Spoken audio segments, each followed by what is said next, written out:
BP Mindcast. I'm Jonathan Bartlett, your host. These podcasts cover a wide variety of topics from a conservative academic viewpoint. Some you'll find interesting, some you won't. However, I plan on keeping these short enough that you can easily enjoy what you like, and hopefully I won't keep you too long for those that you don't. Today I want to talk about a book of mine that I wrote quite some time back. The book is called Microsecession, Simple Ways to Liberate Yourself, Your Family, and Your Community from Government Idiocy. And so the reason why I'm talking about this book, it was, I believe it was originally published in 2013.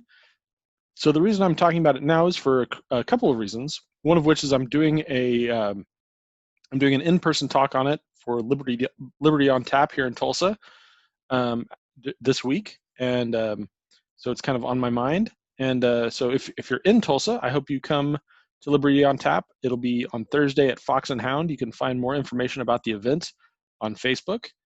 But in more to the point, I wanted to talk about kind of the inspiration, what caused me to write that book. And I wrote that book after the 2012 election. And the reason that I wrote it is because what I recognized is that there was a problem in American politics where we spend too much time focusing on national politics. And we view that the whole thing is a winner-take-all.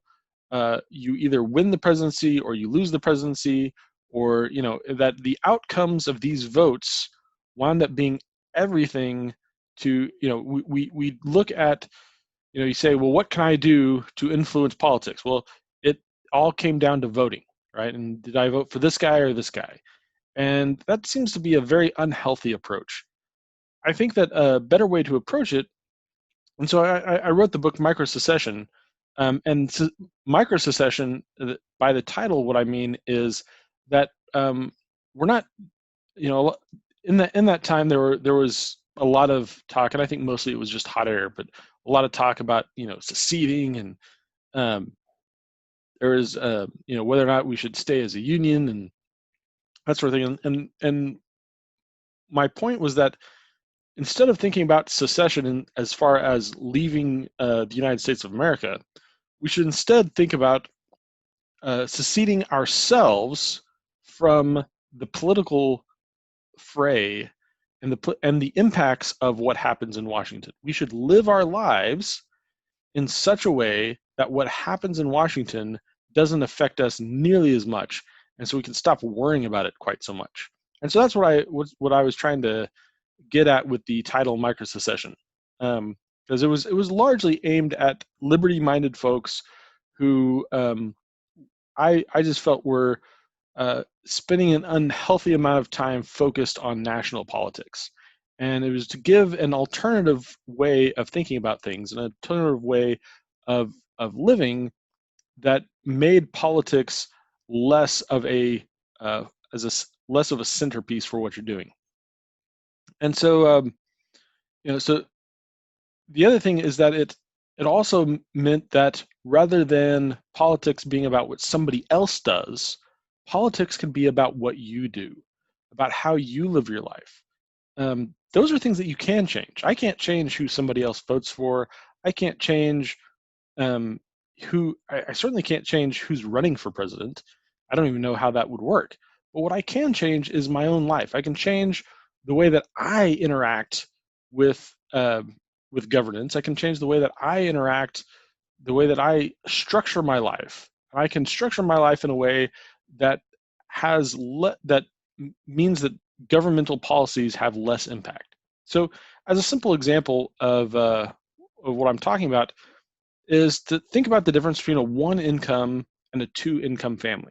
Okay, so if you have a husband and a wife, let's say that one of them works and one of them doesn't work, right? They do house chores rather than work in an office. Well, in both cases, both whether they're working in an office or working on house chores, the house chores have to be done, and they're spending their time being productive.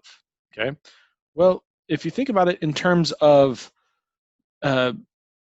if I were to, instead of being working at home, I were to be working for a boss and gathering money, well, what would happen to that money? Well, if I paid money, that gets taxed, right? And so there's all sorts of labor laws, there's all sorts of tax laws, there's all sorts of things infringing my liberties if I work for an employer. Okay, but if I work for my own family, if I work for the family unit, that's not taxed. There's no, like, if I if I fix my own if I fix my own, let's say I fix my own air conditioner, right? Well, that labor is not taxed. I've done the same amount of work as if I were to do that professionally, but the actual act is not taxed. So I actually get more benefit from it than if I were to hire someone or if I were to be employed doing that. So if you think about anything that you have to do around the house, anytime that you hire someone, well, you had to be taxed on the money that you spent hiring them. And then they have to charge you enough so that in order to cover their taxes. Okay, so these things, they just take a really heavy hit. It goes through the government twice.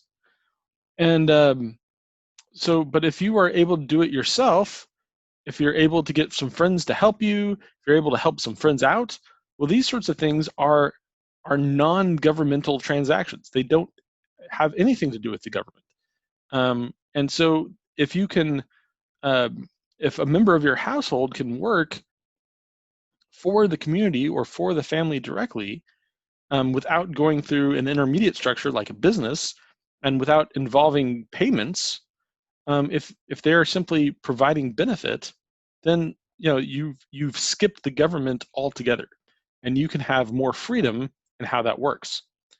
And so there's a lot of ways where we unintentionally encumber ourselves with government stupidity, when we could actually change our own behavior in such a way that it makes our lives less influenced by government. So anyway, if you want to hear more about this, I'll be giving the talk, as I said, I believe it's this Thursday evening at Liberty on Tap here in Tulsa, and I hope you come and join us. So I hope you enjoyed your time on BP Mindcast. Until next time, keep thinking.